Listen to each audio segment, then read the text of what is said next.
natural home, motherfuckers wanna find me. What's going on, folks, man? Today, man, I am trying something new. I've never done these before, man. And these are rack of lamb. So, first thing I'm gonna do, as always, you always want to clean your meat off. Making sure we wash this motherfucking puppy. You know what I mean? No soap added. Don't be like that dumbass on Twitter and shit, man. Adding soap and shit. Okay. And also, you can see on here, man, I am gonna also clean up this. You see how it's got a lot of that fat on the back of it? I'm gonna clean it up. Like I said, man, this is the first time I've ever cooked this. So, I don't really know what I'm doing as far as cooking this. I have looked up on a few things and seen a few different ways people have cooked these. So I'm going to treat mine almost as a beef. From what some of the recipes and different stuff like that I've seen. That's just how I'm going to cook mine. So what we're going to do is, like I said, man, I'm trimming this fat and this, you know, just like on the back of a pork spare rib, how you got that skin and that excess there. We're just going to clean that up off of there and then make sure it's clean. You know what I mean? For some reason, dude, these motherfuckers, man, whenever I took them out of the pack, oh my God, they fucking stink. I thought they was bad. I actually fucking had to go look it up to see if the motherfucker actually was supposed to stink like that or not. I had to call the motherfucker my meat shop to see. And he said that is a natural, just, you know, like, see, this one don't have that big piece of skin stuff, so we'll be good on this one. Well, actually, no, it does right here. So yeah, he was like, nah, he's like, that's normal for those and blah blah blah. And I'm like, all right, man. And you see, I just took a big piece of. But yeah, man, I've never cooked these, so you know what I mean. I'm pretty much a rookie when it comes to this. You know what I mean? But I've cooked a lot of motherfucking food in my time. You know what I mean? So I'm gonna treat these as a beef. We're gonna clean these bad boys up. But I tell you the one thing I'm gonna do different. Okay, because for every recipe I seen it called for, okay, it calls for a little bit of olive oil and stuff like that to hold the base of the seasoning and stuff. So with that being said, what I'm gonna do is I have this stuff, man, and some of y'all may have heard of it and some of y'all may have not. And basically what it is a boar's head product. Okay, it's basically it says deli dressing, but it's an extra virgin olive oil with like rosemary, different stuff like that. Down here we call it sub sauce. So what I'm gonna do is I'm gonna just soak this in this sub sauce. Okay. And then we're gonna flip it over, do the same thing with this back side on it. We're gonna soak this.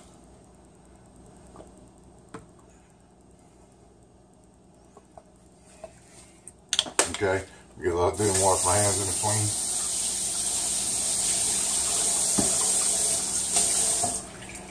Okay, now, next step is, as I don't know how tender this stuff is, so I'm gonna put some meat tenderizer on it. Like I said, I've never cooked these before, so we're gonna tenderize that meat, you know what I mean? Just like how you be, when you be having sexy time and you put a little lotion on it.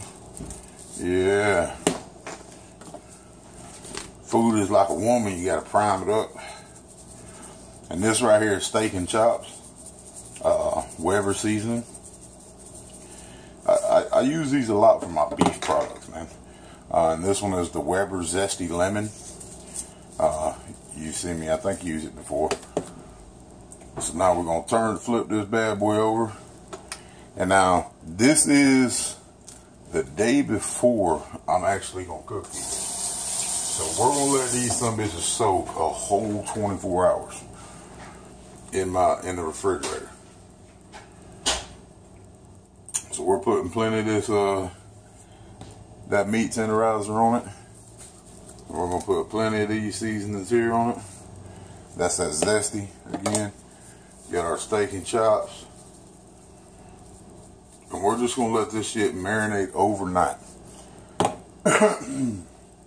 Now, I also have this garlic. Get my spoon out of here. I also have this garlic here. It's minced garlic. We're just gonna put a little bit of that on there and spread it around. And then, like I said, we'll let this shit marinate overnight, folks. Like I said, man, I'm gonna be honest with you. I will let you know how I like it. If I fucked it up, I think, or whatever the outcome is, we're gonna figure it out together. Got the coals nice and hot, man. And like I told y'all, this is the first time I ever made rack of lambs, man.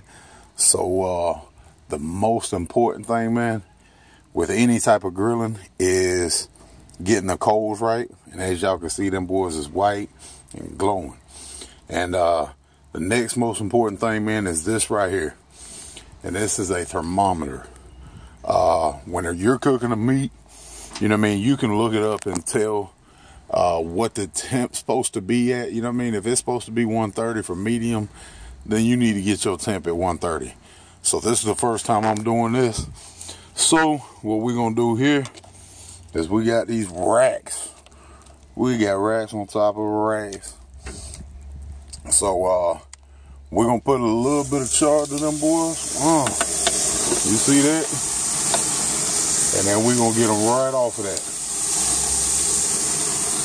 We're gonna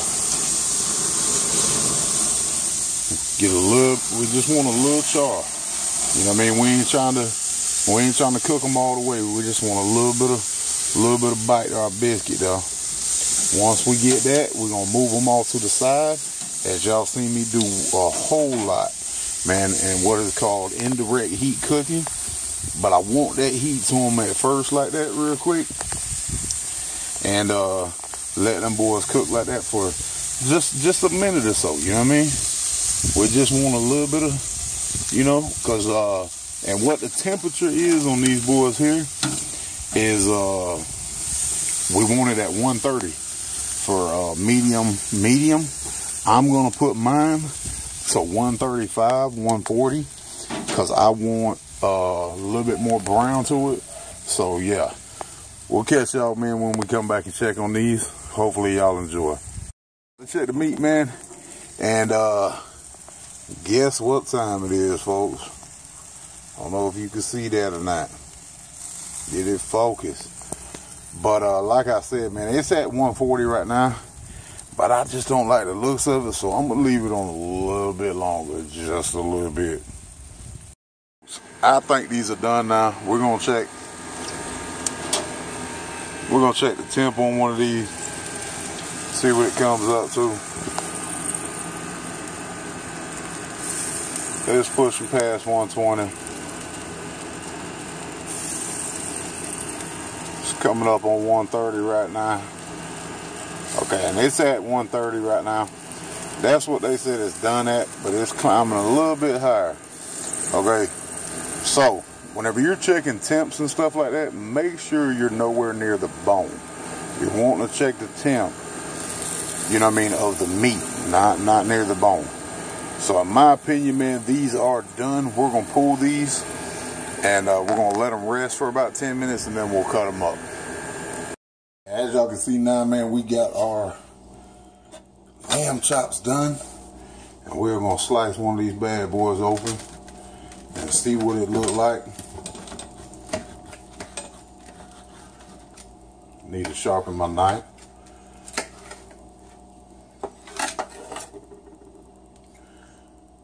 So this is what it looks like.